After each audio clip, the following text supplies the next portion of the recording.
Tonight, we step through heavy wooden doors into a world of silence, stone, and simple hospitality. We're going to spend time inside a medieval monastery guest house, one of the few places where a traveller could find shelter without payment, where the road-weary could rest their feet on clean rushes, and where strangers were welcomed not for profit, but for the salvation of souls. This isn't a story of grand adventures or dramatic encounters. It's something quieter, something slower. It's about the rhythm of a place where the day was divided not by the clock on your phone, but by the ringing of bells, where meals came at fixed hours, where speech was minimal, and where the very act of providing shelter was considered a holy duty. We'll follow the hours as they unfold. We'll see what it meant to arrive at a monastery gate as the sun set. We'll understand what travelers ate, where they slept, and how they fit into a community that had been waking, praying, working, and sleeping in the same pattern for centuries. There's no rush here, no urgency, just a gentle unfolding of a day in a place where time moved differently, where the passage of hours was marked by prayer, and where the simple act of offering a bed to a stranger was considered one of the highest forms of charity. So settle in. Close your eyes if you'd like. And let's walk together through the gates of a medieval monastery where travelers found more than just shelter. They found structure, silence, and a brief respite from the chaos of the medieval world. The road has been long. Your feet ache. Your clothes are damp from an afternoon rain that came and went, leaving the world smelling of wet earth and stone. You've been walking since dawn, maybe longer. The sun is beginning its slow descent toward the horizon, painting the sky in shades of amber and grey. In the distance, you see it, the monastery. It sits on a gentle rise, surrounded by fields that the monks have cultivated for generations. The buildings are stone, solid and permanent, in a way that most medieval structures are not. There's a church, of course. Its tower rises above the other buildings, a landmark visible for miles.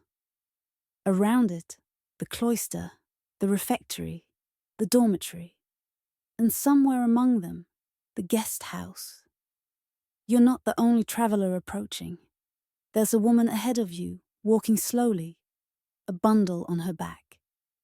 Behind you, a man with a walking stick, moving at the pace of someone who has been walking for many days. Travellers come to monasteries for many reasons. Some are pilgrims on their way to distant shrines.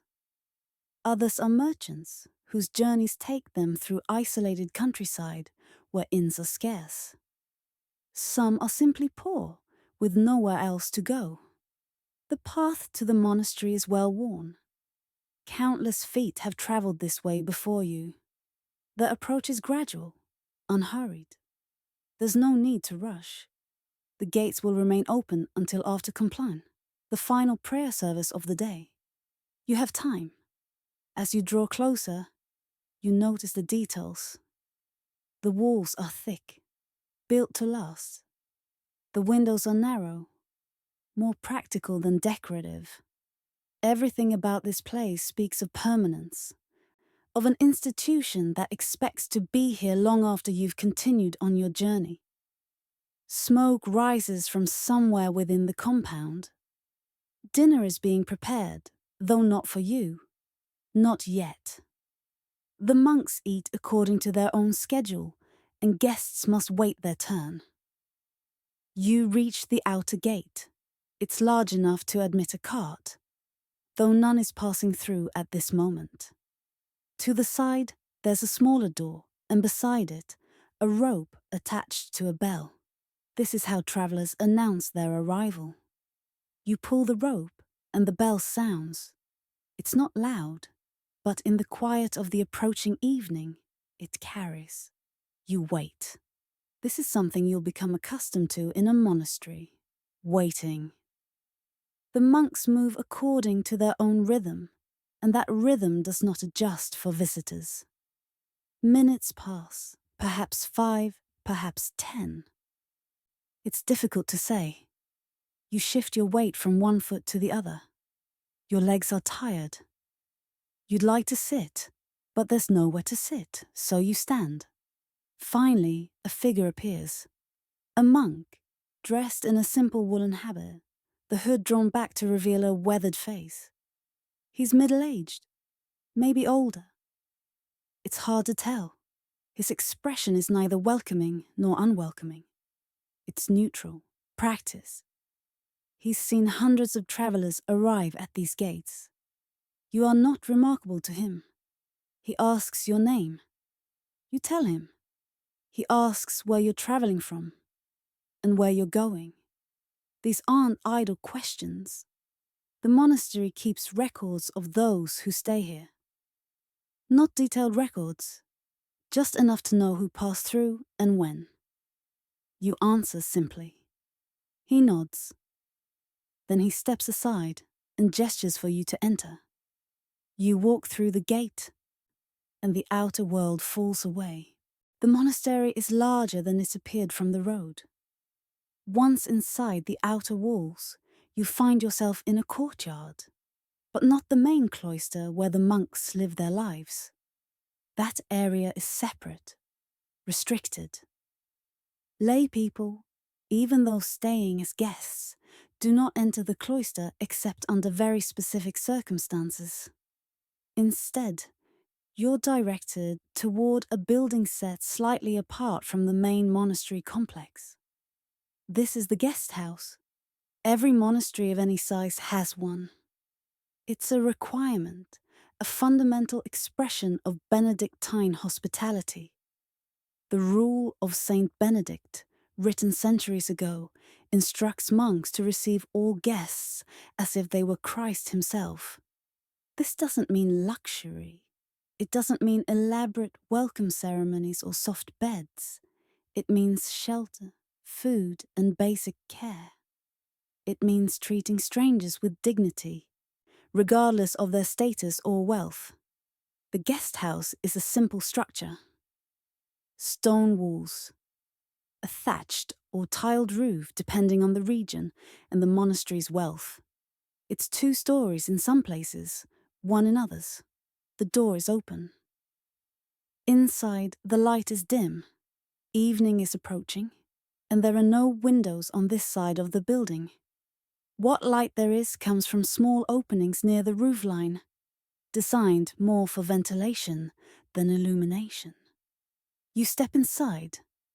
The floor is packed earth, covered in places with rushes.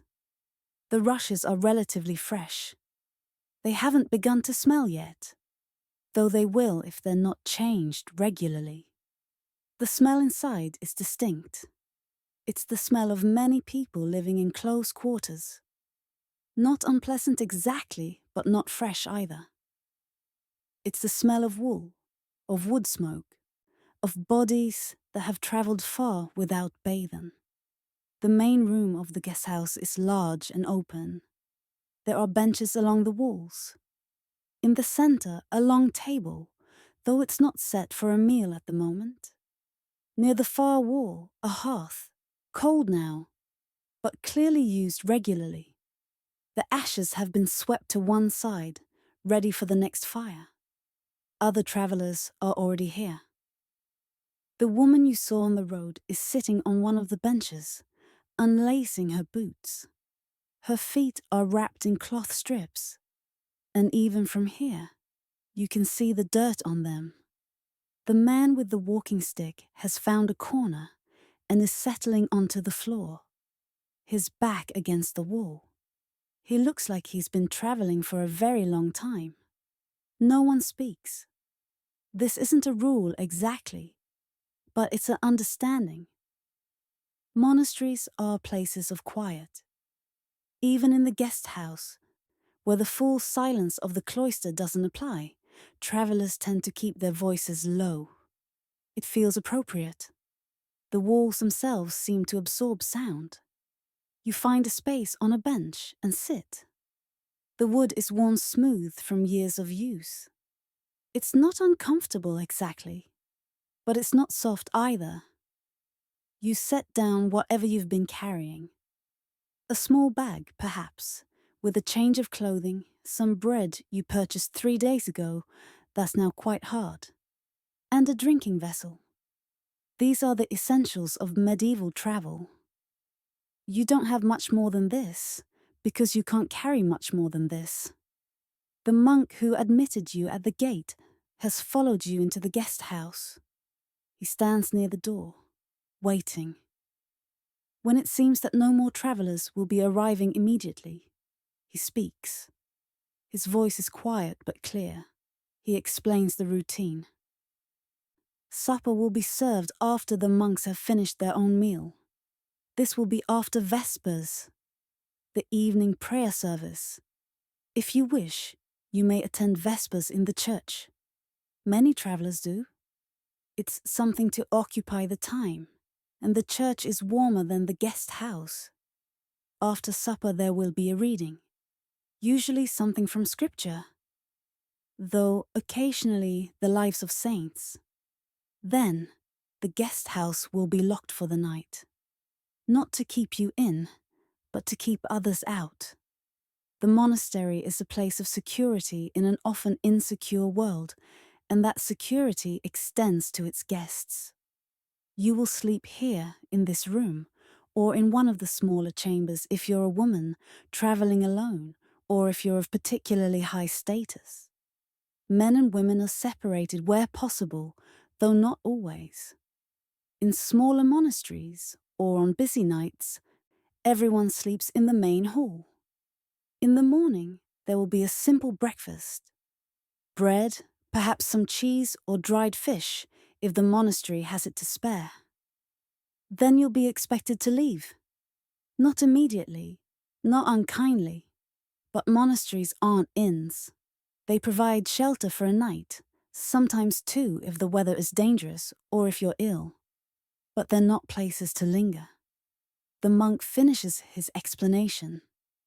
He asks if anyone needs immediate attention. A bandage for a wound, perhaps, or water to drink. One traveller asks for water. The monk nods and leaves, returning a few minutes later with a large ceramic pitcher and several wooden cups. The water is cool, clean. It comes from the monastery's well, which is deep and maintained carefully. You drink. The water tastes of stone, of earth, of something ancient and unchanging. It's one of the best things you've tasted in days. Time passes slowly in the guest house. You've been sitting for what feels like a long while, though it's difficult to judge exactly how long. The light through the small upper windows has shifted, becoming more golden, more slanted. Outside, you can hear the sounds of the monastery going about its business. Somewhere, a door closes. There's the faint sound of footsteps on stone. A bird calls from the roofline. These are small sounds, quiet sounds, but in the absence of conversation, they become noticeable. The other travellers are managing their time in different ways. The woman has removed her boots entirely and is examining her feet. They're blistered. She has a small cloth and is attempting to wrap one of the worst blisters. The man in the corner has closed his eyes. He might be sleeping, or he might simply be resting. It's hard to tell. A younger traveller, someone you didn't notice before, is sitting near the hearth. He has a piece of leather and is making repairs to his bag. The needle moves slowly, methodically. He's in no hurry. There's nowhere to hurry to. You think about the day you've had. The walking, the weather, the landscape you pass through. Medieval travel is not like travel in later centuries. There are no coaches, no regular schedules.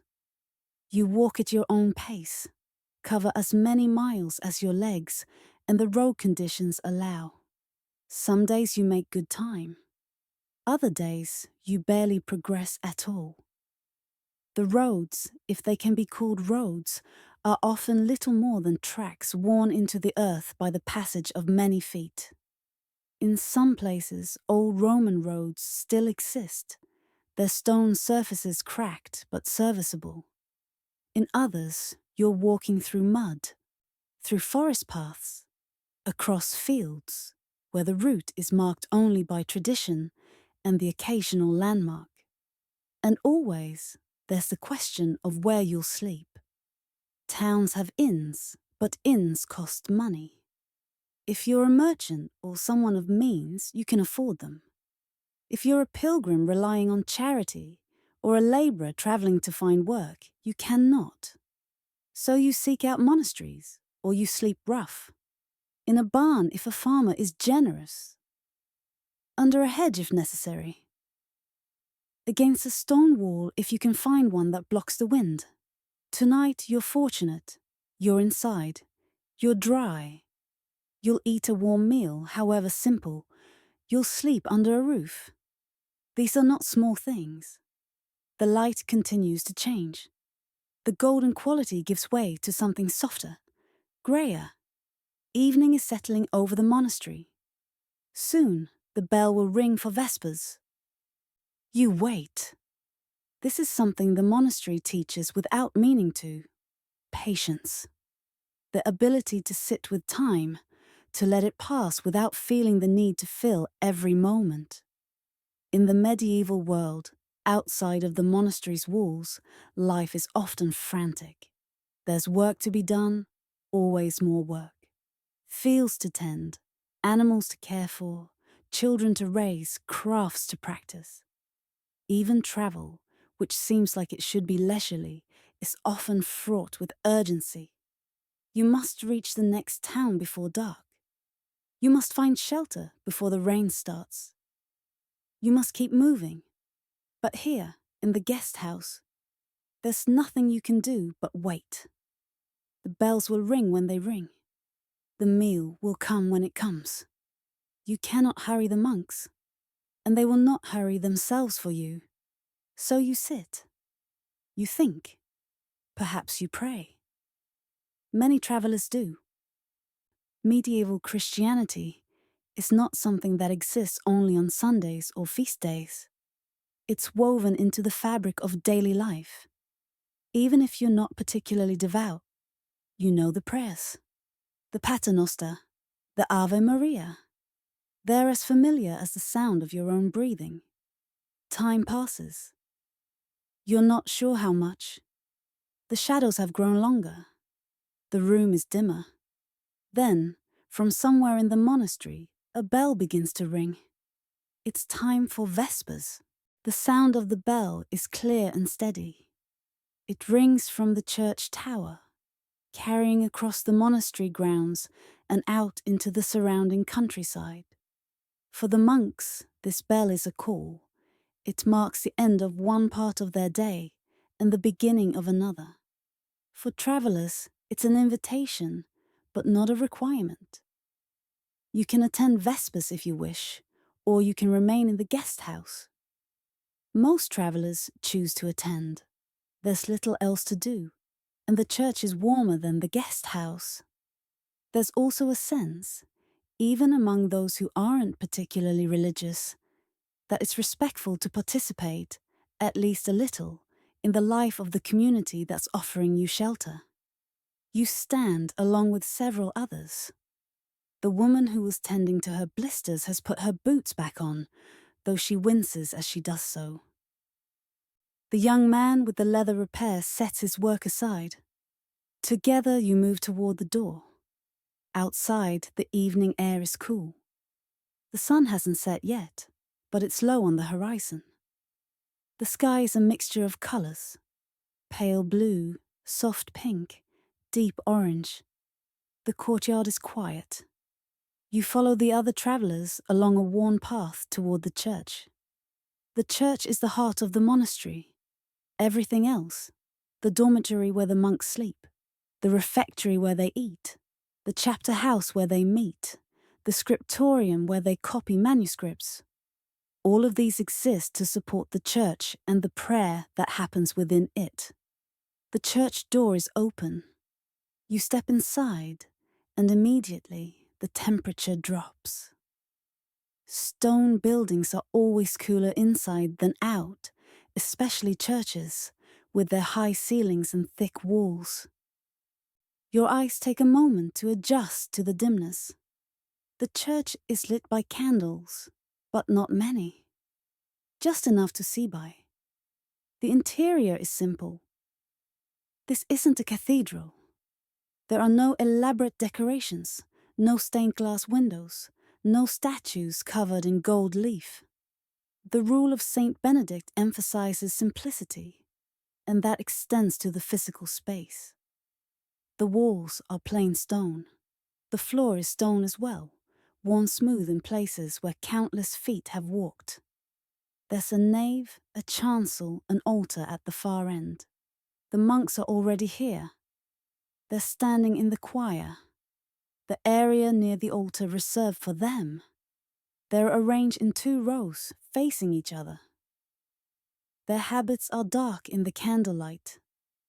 Their faces are shadowed. They stand perfectly still, waiting for the service to begin. Travelers are directed to the back of the church or to the sides.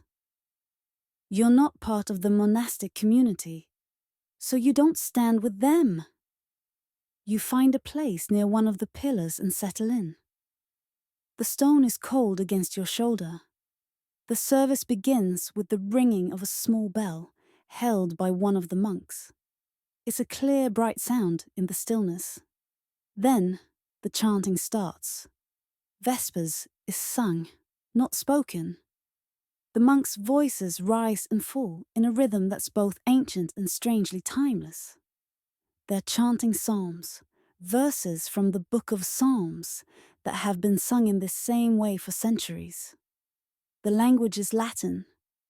You probably don't understand the words, not completely. Few lay people do. But you don't need to understand. The sound itself is enough. The chant is repetitive, but not in a way that feels boring. It's more like a wave, rising and receding, carrying you along with it. The monks know these psalms by heart. They've sung them every evening at the same hour for years, decades. The rhythm is ingrained in them. You stand listening. Sometimes the chant is louder, more forceful. Other times it's barely above a whisper. The monks are skilled at this. They've been trained since they were young in the art of liturgical singing. It's one of the central activities of their day. Between the psalms, there are readings. A monk steps forward and reads from a large book on a lectern.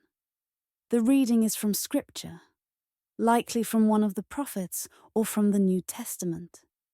His voice is clear and measured. He doesn't rush. Every word is given its due weight. After the reading, more chanting. The monks alternate sides, one row singing a verse, the other responding. This is called antiphonal singing, and it creates a kind of dialogue, a back and forth that fills the space of the church. You're tired. Your body is tired from the day's walking, and your mind is tired from the constant vigilance that medieval travel requires. But standing here in the dim church, listening to the chanting, you feel something settle. The world outside, the muddy roads, the uncertainty of where you'll sleep tomorrow night, the hunger that's been your companion for days, all of that fades, just a little. The service lasts perhaps half an hour. It's difficult to judge. Time seems to move differently in the church. At last, the chanting comes to an end. There's a final prayer, spoken in unison by all the monks, then silence. The monks file out of the choir in an orderly fashion. They move slowly, deliberately, their hands tucked into their sleeves. They don't look at the travelers as they pass. Their focus is inward, or perhaps on something beyond the physical space of the church. You wait until they've left, then follow the other travelers back out into the courtyard. The sun has set now. The sky is darker, a deep blue edging toward black. Stars are beginning to appear. The air has grown colder. You return to the guest house, where finally it's time for the evening meal. The guest house is warmer now. While you were at vespers, someone, probably a lay brother, a monk who handles more practical tasks, has lit a fire in the hearth. The flames are small but steady, and they cast a flickering light across the room. The change is welcome. After the coolness of the church and the chill of the evening air, the warmth draws you in. The long table in the center of the room has been set. By set, I mean that wooden bowls have been placed at intervals, along with wooden spoons and cups. There's no tablecloth. The wood of the table is bare, darkened by age and use. Near the hearth, a large pot hangs over the fire, suspended from an iron hook. Whatever is inside has been cooking for some time. The smell is plain, but not unpleasant. Vegetables, grain, perhaps a little salt. The travelers gather around the table. There's no assigned seating. You find a space on one of the benches and sit. The bench is the same as the one you sat on earlier, worn smooth, solid. Others settle in around you. The woman with the blistered feet, the man who was sleeping in the corner, the young traveller with the leather repair. A few others have arrived since you left for vespers. An older man, bent with age or labour. Two younger men who might be brothers travelling together. A monk enters carrying a basket. Inside the basket, bread. He sets it on the table and begins distributing pieces. The bread is dark, made from rye or barley rather than wheat. Wheat bread is for the wealthy, for nobles and townspeople of means. This bread is coarse, dense. You can see bits of grain in it, small fragments of the hull that weren't fully ground. It's not fresh. It might have been baked yesterday or the day before. It's starting to go stale, which makes it hard to chew. But it's food. You take your piece and set it in front of you. The monk returns to the hearth and begins ladling stew from the pot into a large wooden bowl. He carries this to the table and sets it down. Then he returns for another bowl and another, until there are several bowls spaced along the table. This is how the meal is served. Communal bowls.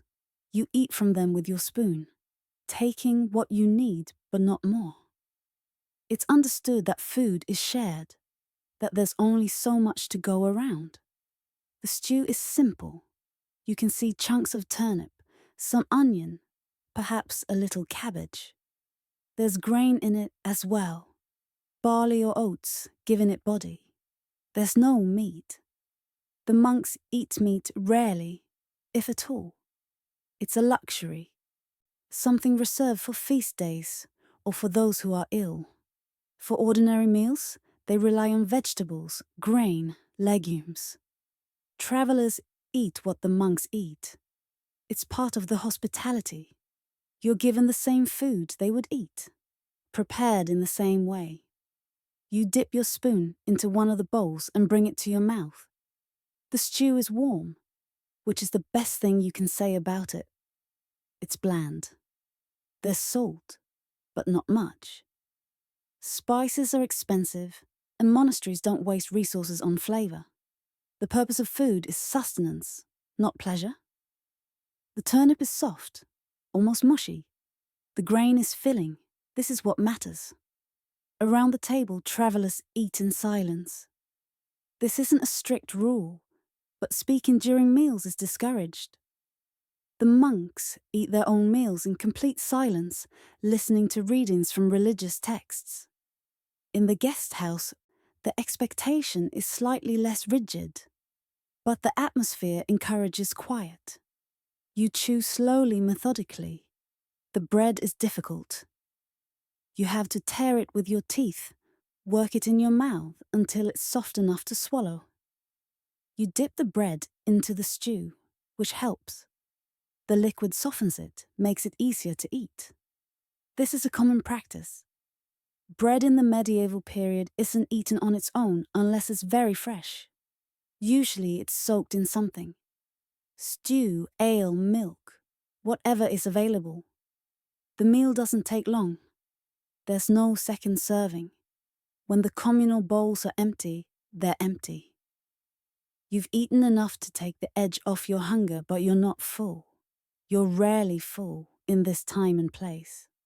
Fullness is a feeling reserved for feast days, for celebrations, for moments that come only a few times a year. When everyone has finished, the monk who served the meal collects the bowls and spoons. There's no washing, not yet. That will happen later, in some back room you won't see.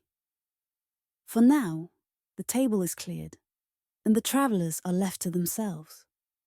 The fire continues to burn. Some people move closer to it, seeking its warmth. Others remain at the table, sitting quietly. The man, who might be sleeping earlier, definitely is sleeping now. His head resting on his arms, his breathing slow and steady. You're tired too. The day has been long. The walk, the arrival, the waiting, the church service, the meal. It's all accumulated, and your body is heavy with it. But the evening isn't over yet. There's one more thing before the guest house is locked for the night. A reading. The monk who served the meal has left, but he returns now with a small book. It's not large, not one of the massive illuminated manuscripts you might imagine when you think of medieval books. This is a simpler volume, bound in leather, the pages made of vellum, smooth and slightly yellowed with age. He sits on a stool near the fire, where the light is better, and opens the book. The travelers who are near the fire make room, shifting to give him space. Those at the table turn their attention towards him. Even the man who was sleeping seems to rouse slightly, though his eyes remain closed. The monk begins to read. His voice is quiet but clear, practiced at projecting without shouting. The text he's reading from is in Latin, but after a few lines he switches to the vernacular, translating as he goes. Not all monasteries do this. In some places, readings are always in Latin, regardless of whether the audience understands. But this monastery, it seems, makes accommodations for travelers. The reading is from the life of a saint. You recognize the name. Saint Martin of Tours, a soldier who became a monk, who was known for his charity and his humility. The story being read is a familiar one. Martin, while still a soldier, encountered a beggar freezing in the cold. Martin cut his own cloak in half and gave one half to the beggar. That night he had a vision of Christ wearing the half of the cloak he had given away. It's a story designed to teach, to remind, that caring for strangers, for the poor, for those in need, is not just a good deed. It's a holy act. It's caring for Christ himself. The monk reads slowly. He doesn't dramatize. There's no emotion in his voice. No attempt to make the story exciting. It's simply recounted, fact by fact, as is written in the book. This is the monastic way. Information is conveyed, but it's up to the listener to absorb it, to find meaning in it. You listen, though your attention drifts in and out. The warmth of the fire, the fullness in your stomach, the exhaustion in your limbs. It's difficult to focus. The words wash over you. St. Martin, the cloak, the beggar, Christ. The reading lasts perhaps 10 minutes. When it's finished, the monk closes the book, stands, and places it carefully on a shelf near the door. He says nothing more. He simply nods to the gathered travellers, then leaves. The fire crackles softly. Outside, the night is fully dark now. You can hear wind moving through the trees beyond the monastery walls. Somewhere far off, a dog barks. Otherwise, there's only silence.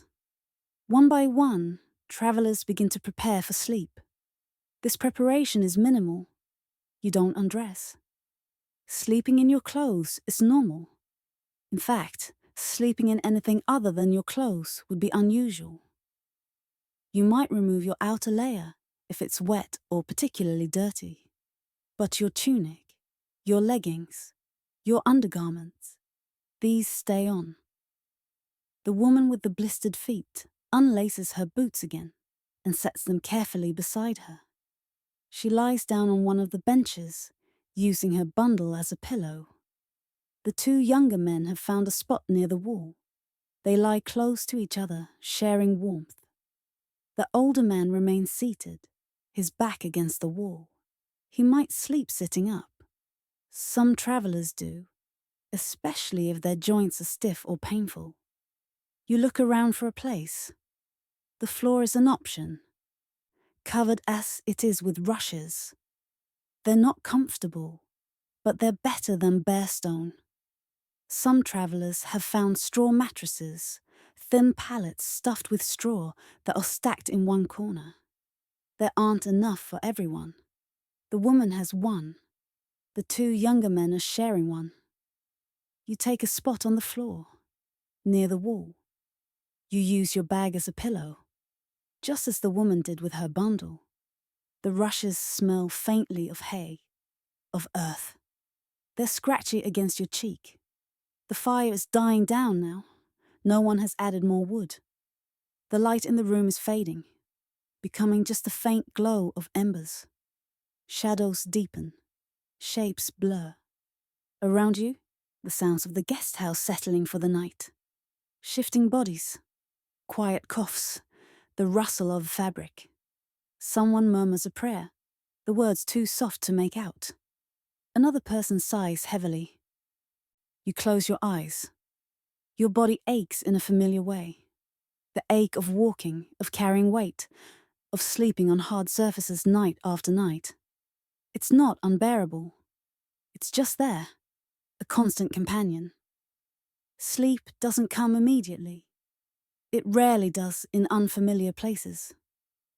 Your mind wanders. You think about the road ahead. Tomorrow you'll walk again. More miles, more landscape passing slowly beneath your feet. You'll need to reach another town, or another monastery before nightfall. The pattern repeats. Walking, seeking shelter, sleeping, walking again. But for now, you're here. You're inside. You're warm enough. You're fed. These are not small mercies. The last thing you hear before sleep finally takes you is the sound of the wind outside and the faint, distant tolling of a bell. Compline.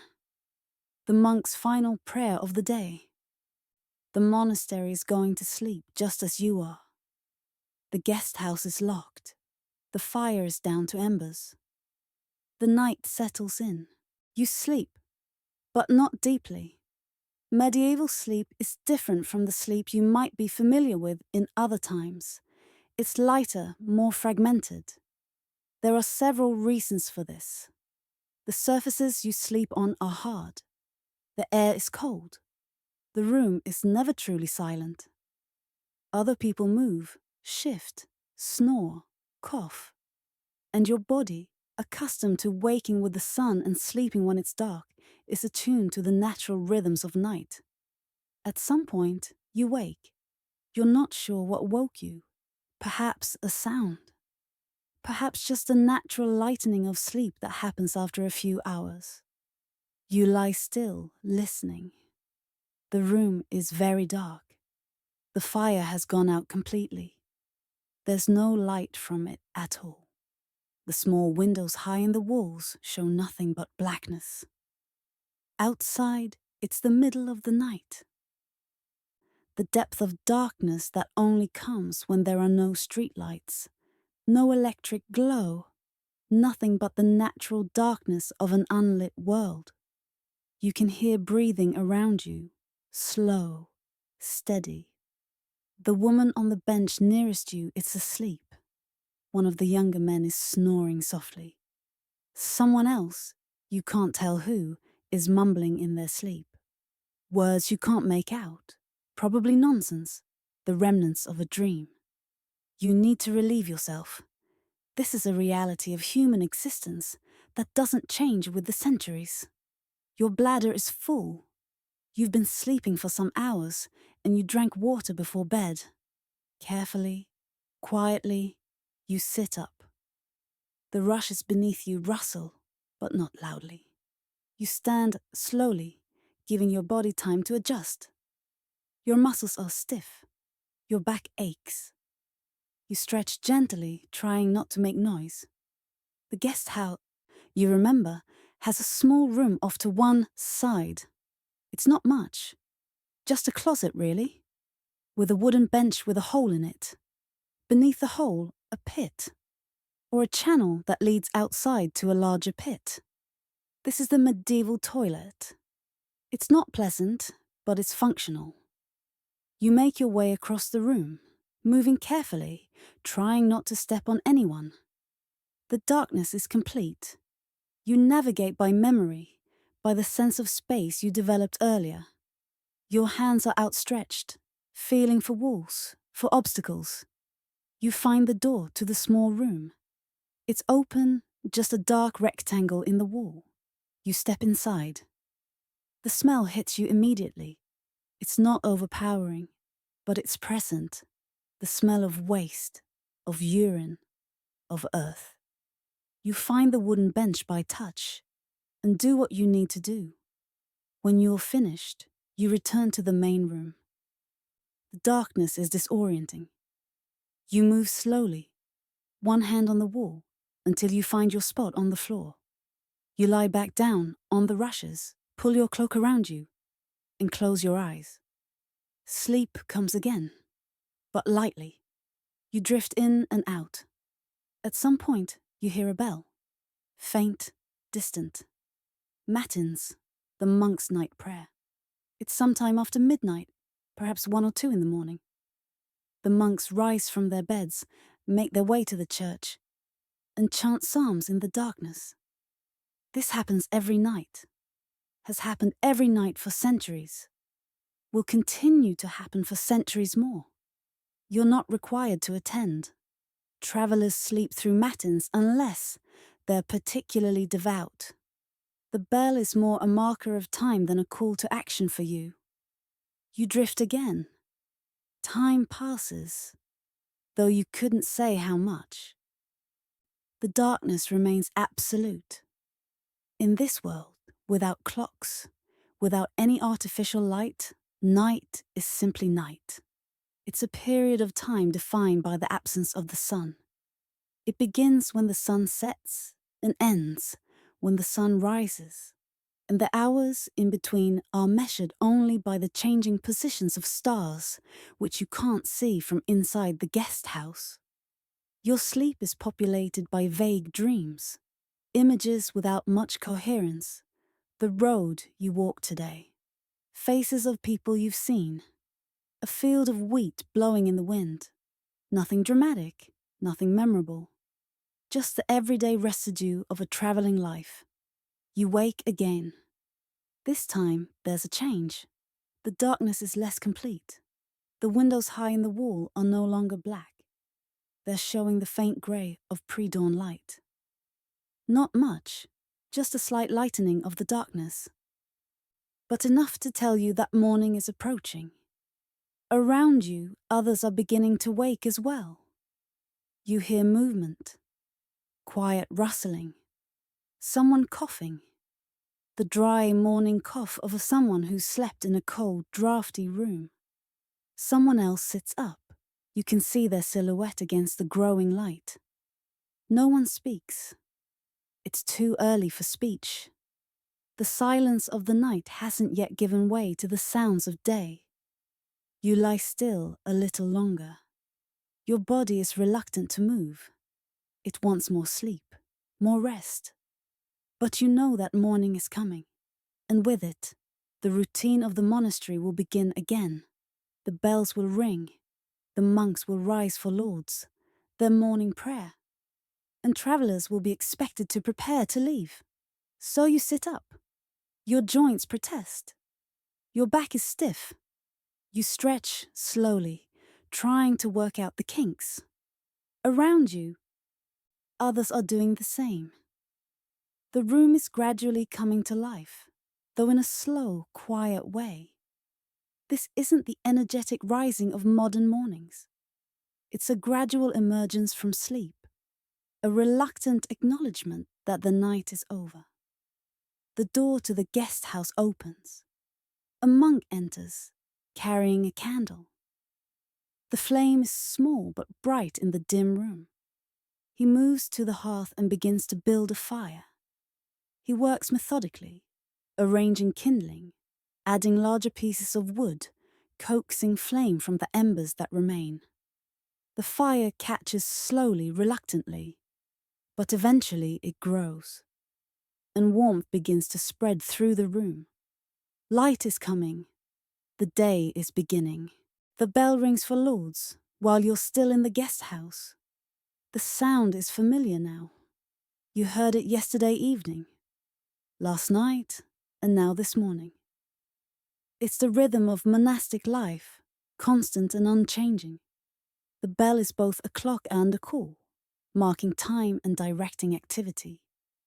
Some travelers attend lauds, others don't.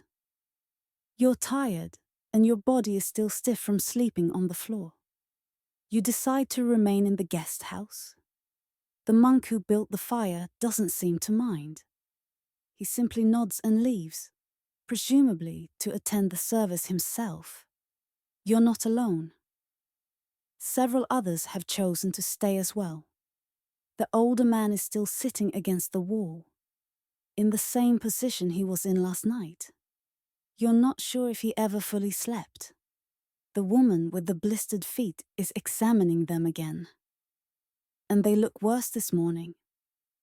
The blisters have opened, and the skin around them is red and inflamed.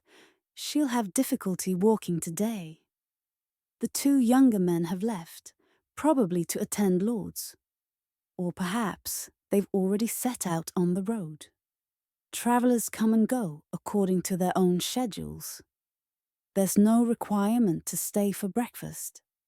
Some people leave before dawn, wanting to cover as many miles as possible before the heat of midday. Others linger, especially if the weather is poor or if they're in no particular hurry. You stand and make your way to the fire. The warmth is welcome. You hold your hands out toward the flames, feeling the heat penetrate your cold fingers. Your body is slowly waking up, becoming more responsive.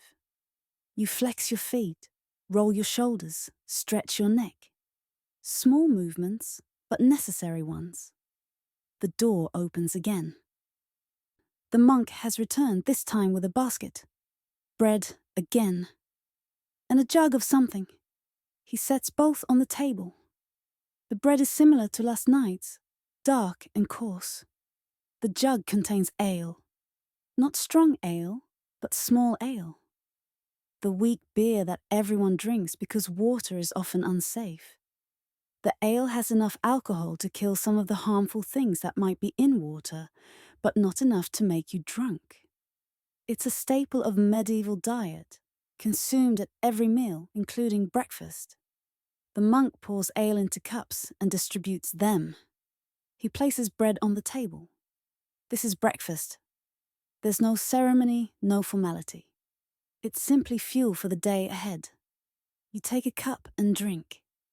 The ale is thin, slightly sour, but not unpleasant. It's cool, which suggests it was stored in a cellar overnight. You take a piece of bread and begin to eat. It's just as hard as last night's bread, maybe harder. You dip it in the ale, which helps. Around the table, other travelers are doing the same. Eating mechanically, without conversation. The morning is quiet, contemplative. Outside, the world is waking up. You can hear birds now, their morning songs. The light through the windows is growing stronger, shifting from grey to pale gold. The meal doesn't take long. When you're finished, you gather your belongings, your bag, your cloak, whatever else you've brought with you. Other travelers are doing the same. The older man has finally stood up, moving slowly, as if every joint pains him. He picks up a walking stick that was lying beside him and tests his weight on it. The woman with the blistered feet is trying to put her boots back on. She winces with every movement. One of the boots is particularly difficult, and she has to loosen the laces completely before she can work her swollen foot into it. When she finally stands, she takes a tentative step, then another. Her face shows pain, but she doesn't complain. You've seen this before. Travelers push through pain, through exhaustion, through hunger. They have to. There's no other choice. You can't stop just because something hurts. You stop when you reach your destination, or when your body gives out completely. The monk who served breakfast is waiting by the door. When it seems that everyone is ready, or at least as ready as they're going to be, he opens it wide. Fresh air flows in. The morning is cool, but not cold. The sky is clear. It looks like it will be a good day for traveling. One by one, travelers file out. They don't say goodbye to each other. There's no exchange of names, no promises to meet again. You're fellow travelers for a night, sharing space and circumstances, but that's all. By tomorrow you won't remember their faces. You step out into the courtyard. The monastery is already active. You can see monks moving about, heading to various tasks. Some are going to the fields, to tend crops or care for animals. Others are walking toward the scriptorium, where they'll spend the day copying manuscripts. Still others are heading to the kitchen to begin preparing the day's meals. You make your way toward the gate, the same gate you entered through yesterday evening. It feels like a long time ago, though it's been less than a day. The gate is open. The road beyond it is visible, stretching away into the distance. You pass through the gate. Behind you, the monastery continues its routine, unchanging and unaffected by your brief presence. Ahead of you, the road. More miles to walk, more landscapes to cross. Another night, somewhere, when you'll need to find shelter again. But that's the nature of medieval travel. It's a series of days, each much like the one before and the one after. Walking, resting, eating, sleeping. The destinations are important, but the journey itself is just this. One foot in front of the other, again and again, until you arrive. You adjust the strap of your bag on your shoulder and begin walking. The monastery grows smaller behind you. Soon, it's just a shape on the horizon. Then it's gone entirely. You're on the road again. While you were a traveler in the guest house, experiencing the routine from the perspective of a guest, there was someone else whose day revolved around your presence. The guestmaster. This monk, assigned specifically to the care of visitors, has a role that's distinct from the other monks in the monastery. While they spend their days in prayer, in labor, in study, he spends his days managing the constant flow of strangers who arrive at the monastery gates. His day began before yours. He was awake for matins, the night office, along with all the other monks. But while they returned to their beds for a few more hours of sleep before Lord's, he often didn't.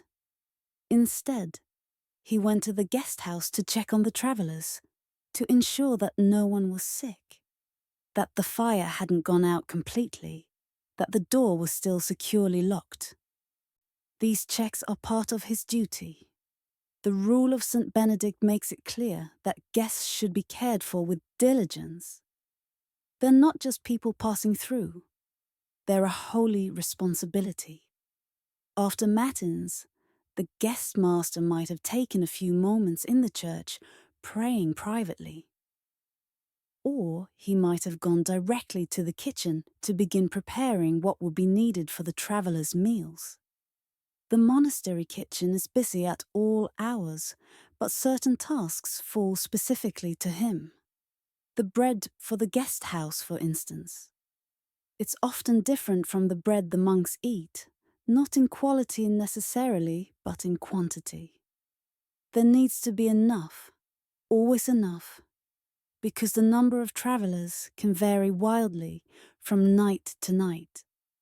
By the time you were waking up in the guest house, smelling the smoke from the newly lit fire, the guestmaster had already been awake for hours.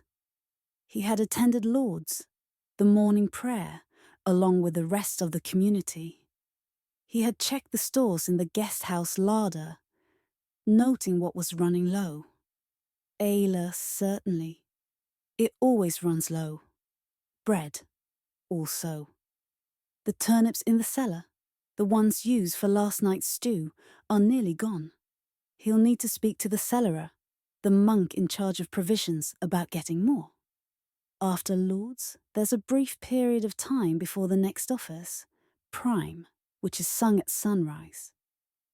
During this time, the guestmaster returned to the guest house, where he found you and the other travellers in various stages of waking.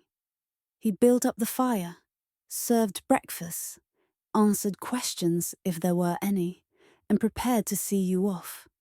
But his work doesn't end when you leave.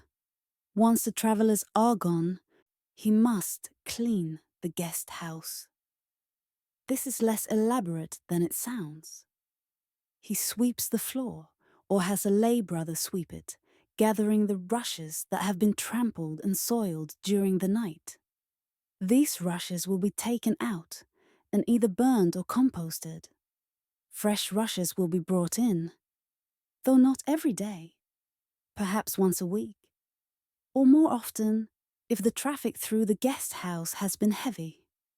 The bowls and cups from the meal need to be washed. This is done in a simple way. They're taken to a trough, scrubbed with sand or ash to remove food residue, then rinsed with water. They're set aside to dry, then stacked in a cupboard, ready for the next evening. If any of the straw mattresses have been used and are showing wear, they're taken out and restuffed. Straw compresses over time, becoming less and less comfortable. Restuffing is a regular task, though not an especially difficult one.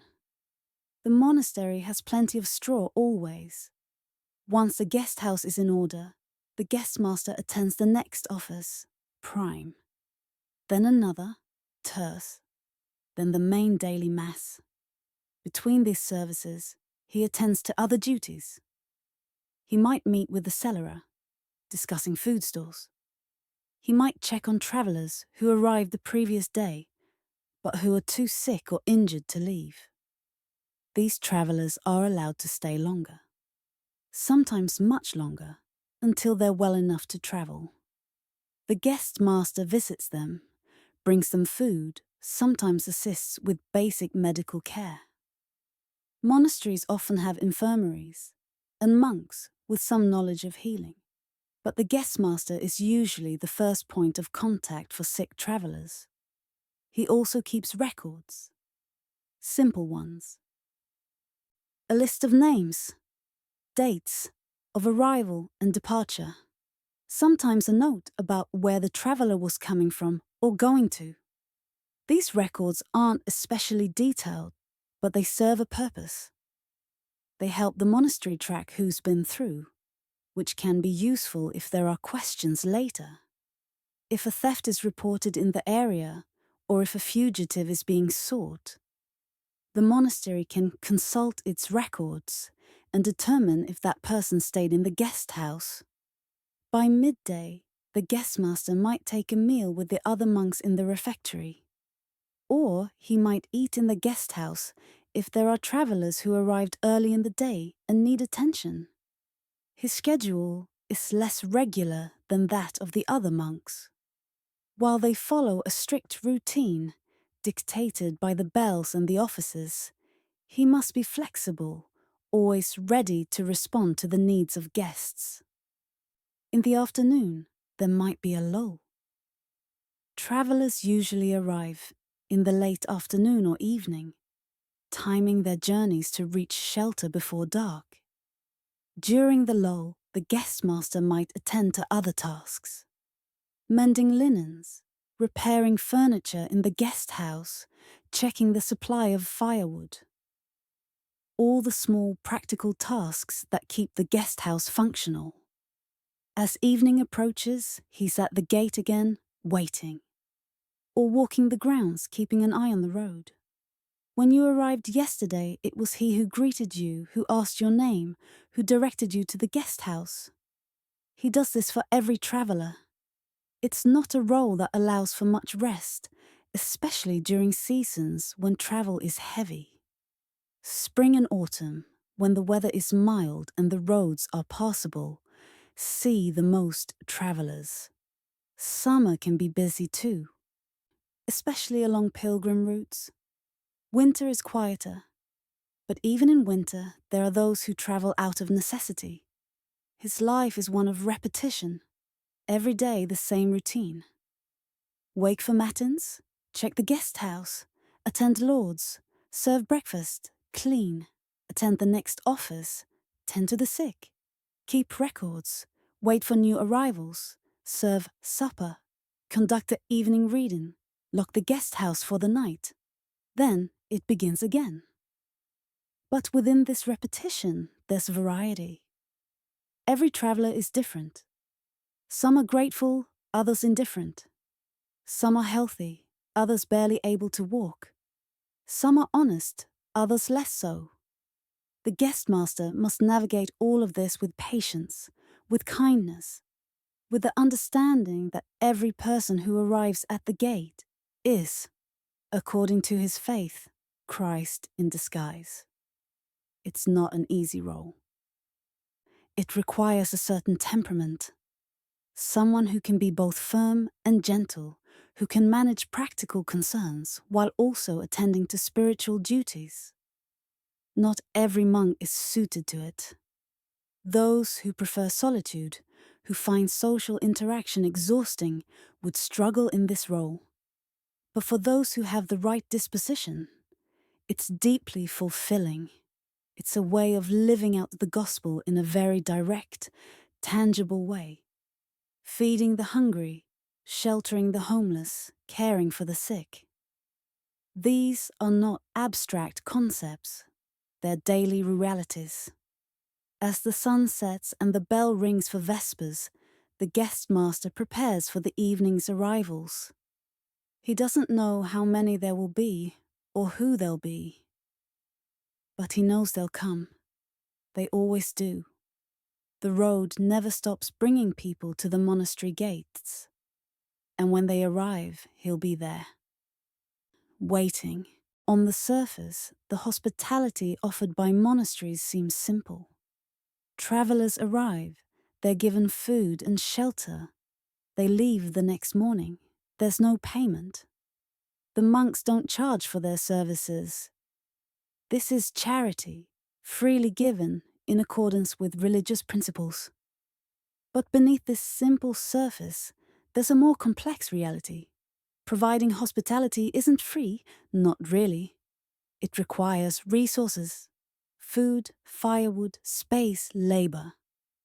All of these have costs, even in a medieval economy that doesn't think in purely monetary terms. So how do monasteries manage it? How can they afford to feed and shelter an endless stream of travelers, month after month, year after year? The answer lies in the economic structure of the medieval monastery. Monasteries are not isolated islands of prayer. They're embedded in the broader economy. They own land, often large amounts of it. This land is worked by peasants who pay rent in the form of labor, crops, or both. The monastery receives a portion of everything produced on its lands: grain, vegetables, livestock, wool, timber. All of this flows into the monastery's storehouses. Additionally, monasteries receive donations. Wealthy nobles, seeking to secure favor with the church and ensure their place in heaven, give generously. Land, money, goods. These donations can be substantial. A single wealthy patron might give enough to support a monastery for years. Monasteries also produce goods themselves. The monks work. They don't just pray. Many of them labor in the fields, in the workshops, in the scriptorium. They produce food, craft goods, copy manuscripts. Some of this production is for internal use, but some is sold or traded. Monasteries often operate guest houses not just as acts of charity, but as part of a broader economic strategy. The presence of travelers can bring other benefits. Information, for instance. Travelers carry news, gossip, knowledge of distant events. This information is valuable. A monastery that's well informed can make better decisions about how to manage its resources. Travelers also sometimes give gifts. While there's no requirement to pay for a night's lodging, many travelers leave something behind. A small coin, a loaf of bread, a piece of cloth. These gifts are voluntary, but they're common. It's a way of expressing gratitude, and also a way of maintaining social balance. Even charity has an economy.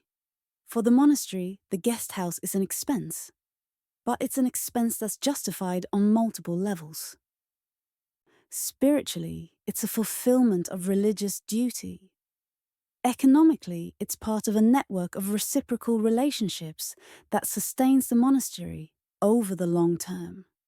Socially, it positions the monastery as a central institution in the region, a place of stability and security in an unstable world. The monks who manage these systems, the cellarer, the bursar, the abbot himself, are often skilled administrators. They have to be. Running a monastery is not just about prayer and spiritual life. It's about managing resources, planning for the future, navigating relationships with powerful patrons and local authorities. The abbot of a large monastery is, in many ways, the equivalent of a modern CEO, managing a complex institution with multiple revenue streams and significant responsibilities. The guestmaster in this system is both a spiritual figure and an economic one. He's the face of the monastery's charity, but he's also the person who must ensure that this charity doesn't bankrupt the institution. He has to balance generosity with prudence. If too many travelers arrive and the stores run low, he must find ways to stretch resources. If donations are scarce, he must cut back on what's offered. This balancing act is constant. Medieval monasteries don't operate with large surpluses. They're not wealthy in the way that modern institutions might be. They have resources, but those resources are finite and must be managed carefully. There are times when the system strains. During wars, when roads are dangerous and travel increases as people flee conflict. During famines, when food is scarce and even monasteries struggle to feed themselves, let alone guests. During plagues, when the sick arrive in large numbers, seeking care that the monastery can barely provide. But the system endures. It's been in place for centuries. and it will continue for centuries more.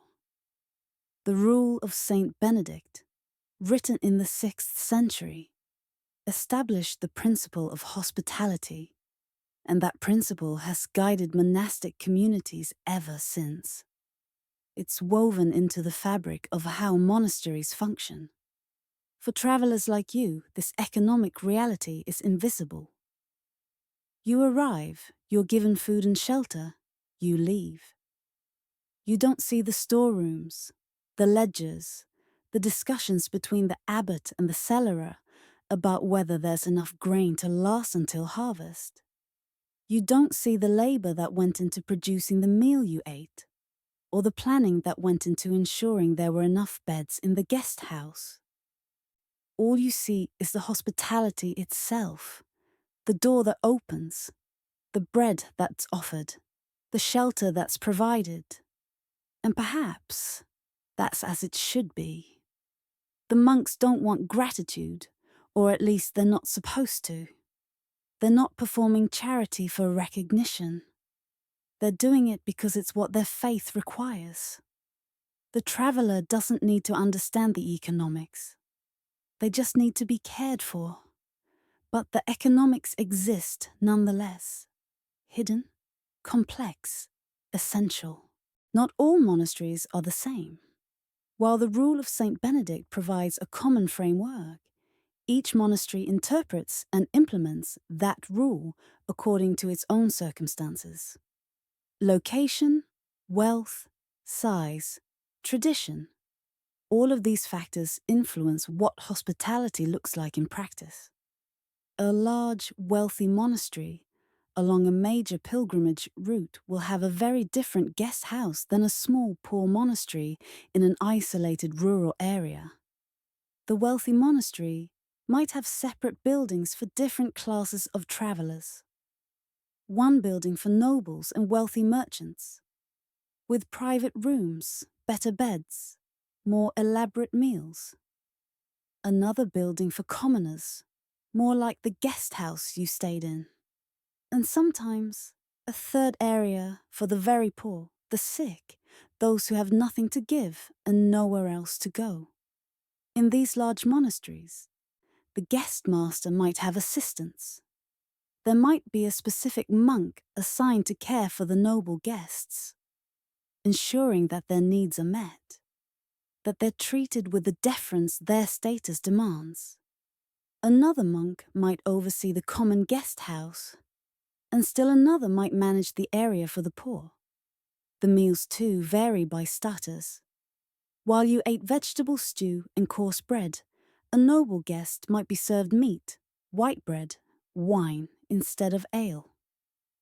The monastery isn't obligated to provide these luxuries, but it often does. Partly as a courtesy, partly as a way of maintaining good relationships with powerful people who can offer protection and patronage.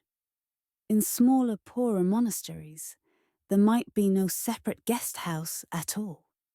Travelers might sleep in the same building where the monks sleep, or in a corner of the barn. The meals might be even simpler than what you ate, perhaps just bread and water. But the spirit of hospitality remains. Even the poorest monastery will share what it has. Geography also plays a role. Monasteries in remote areas where travelers are rare might have very small guest houses, just a few beds. They're prepared to offer shelter, but they don't expect large numbers. Monasteries along busy roads or near cities have much larger facilities, built to accommodate the constant flow of people. The season matters too. In winter, when travel is difficult and few people are on the roads, the guest house might be nearly empty. The monks might even close part of it, focusing resources on keeping one section heated, rather than trying to warm the whole building. In summer, especially during pilgrimage season, the guest house might be overflowing. Travelers might sleep in the courtyard, under makeshift shelters, or even in the church if the weather is particularly bad. The quality of the rushes, the cleanliness of the linens, the freshness of the bread, all of these vary. Some monasteries are well maintained, with a guestmaster who takes pride in his work. Others are neglected, either because the monastery is struggling financially, or because the guestmaster is overwhelmed or simply not suited to the role. Travelers learn to recognize the signs of a good monastery. Well-maintained buildings, clean courtyards, a guestmaster who greets you promptly and with courtesy. These things indicate a community that's functional, that has its affairs in order. The opposite is also true. A monastery with crumbling walls, filthy rushes, and a guestmaster who seems distracted or resentful is a monastery with problems. Travelers who can afford to be choosy will avoid such places. But most travelers can't afford to be choosy. You take shelter where you can find it. If the monastery you reach is dirty or poorly run, you still sleep there. It's better than sleeping outside. There are also differences in how strictly the rules are enforced. Some monasteries insist on silence in the guest house. Others are more relaxed, allowing quiet conversation. Some lock the guest house early, immediately after the evening reading.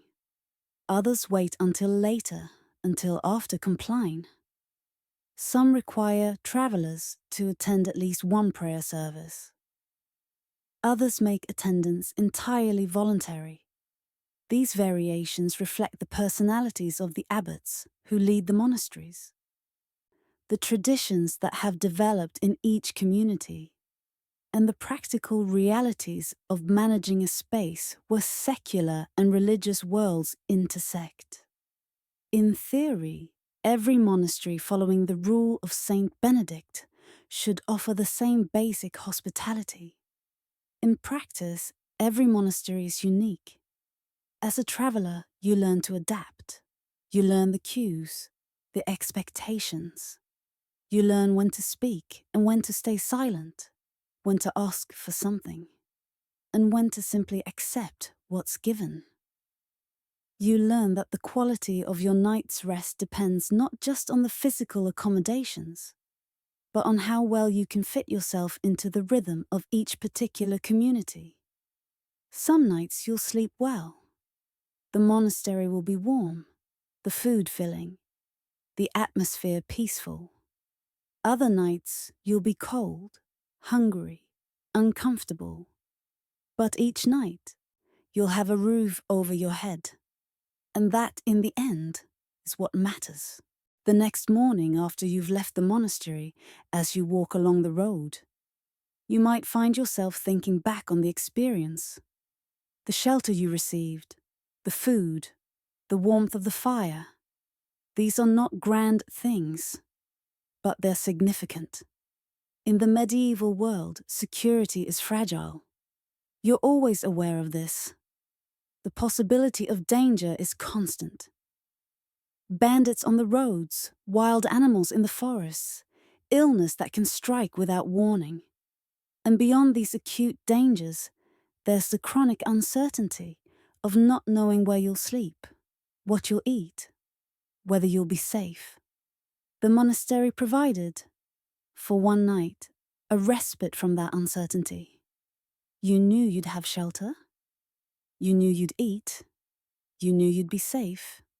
For one night, you didn't have to worry. This is worth something. It's worth more than can be easily expressed. If you're religious, and most medieval travelers are to some degree, you might say a prayer of thanks, not to the monks specifically, but to God, for providing this shelter through the monastery. The monks are seen as instruments of divine care, and gratitude is directed upward. If you're less religious, or more practical in your faith, you might simply feel relief. Gratitude of a more earthly sort. You're glad the monastery was there. You're glad the guestmaster opened the door. You're glad you didn't have to sleep in a ditch. Some travelers, as they leave, will seek out the guestmaster to offer thanks. A handshake, a verbal expression of gratitude. Sometimes a small gift if they have anything to give. The guestmaster usually accepts these thanks with humility, deflecting credit. He's just doing his duty, he might say. The thanks belong to God, not to him. Other travelers leave without saying anything. They're not ungrateful, necessarily. They're just not demonstrative, or they're in a hurry, or they're not sure what the protocol is for expressing thanks in this context. Medieval social interactions are governed by complex, often unspoken rules, and not everyone knows them. But gratitude is felt, even if it's not always expressed. The monastery has provided something essential, and that's not forgotten. As you walk, you might also think about the monks themselves. Their lives, so different from yours. You're on the move, always traveling, always seeing new places. They stay in one place, often for their entire lives. You are focused on the practical concerns of survival, of reaching your destination. They're focused on prayer, on spiritual discipline, on communal life. And yet, your life and theirs intersected, briefly. You needed shelter, and they provided it. It's a simple exchange, but it's also profound. It's a reminder that even in a world of uncertainty and danger, there are systems of care, structures of support. Not perfect systems, not always adequate, but present nonetheless. The road stretches ahead of you, more walking, more landscapes, more unknowns. But you'll carry with you the memory of the monastery, the sound of the bells, the warmth of the fire, the taste of the ale and the bread, the feeling of lying down to sleep, knowing that, for tonight at least, you're safe. And when evening comes again, and you find yourself looking for shelter, you'll remember. You'll look for another monastery, or an inn if you have money, or a barn if you don't. And you'll hope for that same feeling of relief, of security, of being for a brief time cared for. The monastery you stayed in is not isolated.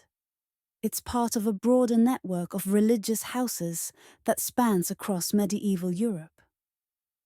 This network is connected by roads, by pilgrimage routes, by lines of communication that are informal but effective. Monks from different monasteries visit each other. They carry letters, news, sometimes travelers themselves. A monk traveling from one house to another will stay at monasteries along the way, just as you do. But his experience is different. He is welcomed not as a stranger, but as a brother. He eats with the monks, sleeps in the dormitory, participates in the prayer services. He's part of the community, even if only temporarily. Through these visits, information flows. A monastery learns about conditions in other regions. Are the roads safe? Is there famine somewhere? Plague? Political upheaval? This information helps monasteries prepare, helps them make decisions about how to manage their own resources and obligations. The guest houses are part of this network. A traveler who stays at one monastery might mention that they're heading toward another. The guestmaster, if he's familiar with that monastery, might offer advice. The road is good in that direction, he might say. Or be careful, there have been reports of bandits. Or, when you arrive, give my greetings to brother so-and-so, the guestmaster there. These connections are not formalized in the way modern networks are. There's no central organization coordinating all the guest houses. But there's a shared culture, a common understanding. All Benedictine monasteries follow the same basic rule. All guest masters have similar duties. All travelers have similar needs. This creates a kind of consistency. If you've stayed at one monastery, you have a rough idea of what to expect at another. The details will vary, but the fundamental structure will be the same. For monks, this network is also a source of stability. If a monastery falls on hard times, it can call on others for help. If a monastery needs workers for harvest, monks from nearby houses might come to assist. If a monastery is building a new church or expanding its guest house, donations and labor might come from across the region. And for travelers, this network is essential. Without it, long-distance travel would be even more difficult than it already is. The monasteries create a kind of infrastructure, a web of safe points where shelter is available. You don't need to know anyone personally. You don't need to have money. You just need to know where the monasteries are, and you can, with reasonable confidence, travel from one to the next. This system has been in place for centuries. It will continue for centuries more. The Protestant Reformation will eventually disrupt it in some regions, leading to the closure of many monasteries. But for now, in the medieval period, the network is strong, active, essential. You're benefiting from a system that's larger than any individual monastery, larger than any individual guest master. You're part of a pattern of movement and shelter that connects countless people across vast distances. And as you walk, you're aware of this, even if you don't think about it explicitly. You know that there will be another monastery, eventually, another guest house, another guest master, another night of relative safety. The road is long, but you're not alone on it. And the structures that support travelers like you are part of something ancient, enduring, and deeply woven into the fabric of medieval life. The night you spent in the monastery guest house is over. The road has taken you elsewhere, to other places, other shelters. But the experience remains. It's not a dramatic memory. There were no adventures, no exciting encounters. Just a routine night in a routine place, following a routine that's been followed for generations. But that routine is significant. It represents something fundamental about medieval society. The idea that strangers deserve care, that hospitality is a duty, a religious obligation, a social good, that even in a world of hardship and uncertainty, there are places where you can find rest. The monastery guest house is one such place. Not the only one, but an important one. And the guestmaster, with his quiet diligence, is one of the figures who makes this system work.